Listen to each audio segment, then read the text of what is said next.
কেবলমাত্র দাড়ি টুপি দিয়ে মুসলমান হওয়া যায় না, নামের আগে মোহাম্মদ থাকলে মুসলমান হওয়া যায় না, ঈদের নামাজে জাতীয় মসজিদে সামনের কাতারে বসলে মুসলমান হওয়া যায় না।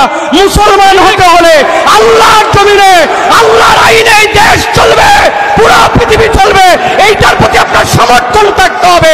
এই সমর্থন না থাকলে মুসলমান হওয়া যায় না। ঠিক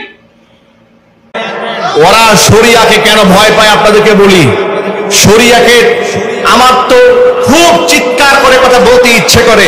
শরিয়াকে ভয় পাবে চোর এবং ডাকাতেরা, কারণ তারা জানে চুরি করলে হাত কাটা যাবে। শরিয়াকে ভয় পাবে, শরিয়া আইনকে ভয় পাবে লম্পট এবং বদমাশেরা, কারণ তারা জানে জেনা ব্যভিচার করলে মৃত্যুদণ্ডের আইন আছে। কিন্তু যারা চোর নয়, যারা ডাকাত নয়, চাঁদাবাজ নয়, খুনি নয়, মাস্টার নয়, লুটেরা নয়, হাইজাকার নয়, লম্পট বদমাশ নয়, তারা তো শরিয়া আইন শুধুমাত্র চাবে না, আন্দোলন করবে, সংগ্রাম করবে বাস্তবায়ন করার জন্য। সুতরাং মুসলমানের সন্তান হয়ে শরিয়া আইন আমি বিশ্বাস করি না, এ কথা বললে মুসলমানরা মুরতাদ। আরো জোরে বলতে হবে, মুসলমানরা কাফের। কাফেরদের সাথে সম্পর্ক রাখা যাবে না। যে ব্যক্তি বলেছে তার তওবা করার দরকার আছে না?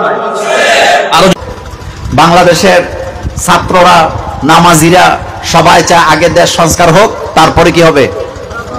আসতে কয়, তারপরে কি হবে? নির্বাচন হবে। আচ্ছা, আপনার জামাটা এদিক দিয়ে ছিঁড়ে গেছে, মনোযোগ আছে আপনাদের?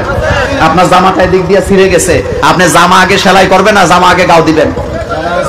কথা কনা তো সাতটা নিয়ে জামা আগে সেলাই করবে না জামা আগে গাও দিবেন?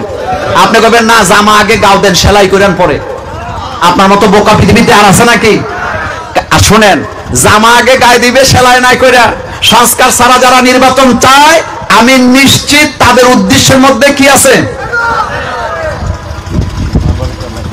ভেজাল আছে। তবে আপনার যেমন সংস্কার ছাড়া নির্বাচন চাওয়ার অধিকার আছে, আমারও সংস্কার চাওয়ার অধিকার, আরো যেমন অধিকার আছে।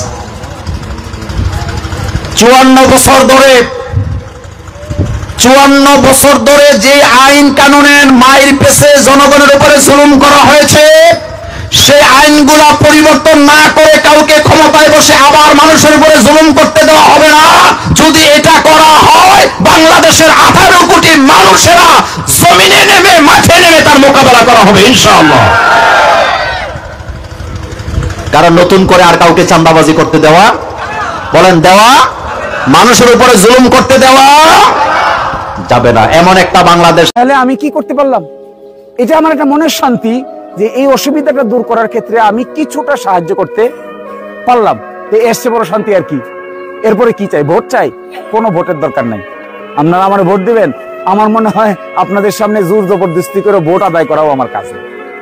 আপনারা আপনাদের মতো স্বাধীন সার্বভৌম চিন্তা করবেন, কাকে দিবেন ঠিক করবেন।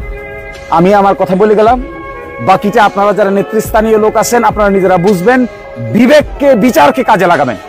বিবেক বিচার যদি বলে আমি যা বলেছি এটা সঠিক, তাহলে আমাদের জন্য কাজ করবেন। আর যদি বিবেক বিচার বলে আমি যা বলছি আরেকটা লোক তার চাইতে বেশি সঠিক কথা বলছে, বেশি কাজ করছে, আপনার প্রতি বেশি দয়া মায়া মহব্বত দেখাচ্ছে, আপনি তাকেই সাপোর্ট করবেন, তাতেও আমার কোনো আপত্তি নেই।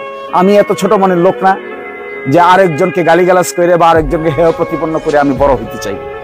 এটা আমার কাজ না, এটা কোনোদিনই আমি হইতে চাইবো না।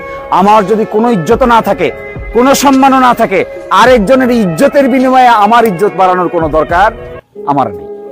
ফলে আমি আপনাকে বলছি, এর চাইতেও ভালো কিছু যদি কোনো প্রার্থী আমাদের এখানে আসতে পারে, এরকম কোনো ব্যক্তি যদি আসে যে নাকি আপনাদের সকলকে নিয়ে চলতে চায়, সকলকে নিয়ে কাজ করতে চায়, সকলের সমস্যার সমাধান করতে চায়, সকলকে ভালোভাবে দেখতে চায়, বন্ধু হিসেবে নিতে চায়, আমার চেয়ে ভালো কোনো ব্যক্তি হলে তাকেই আপনারা বেছে নেন।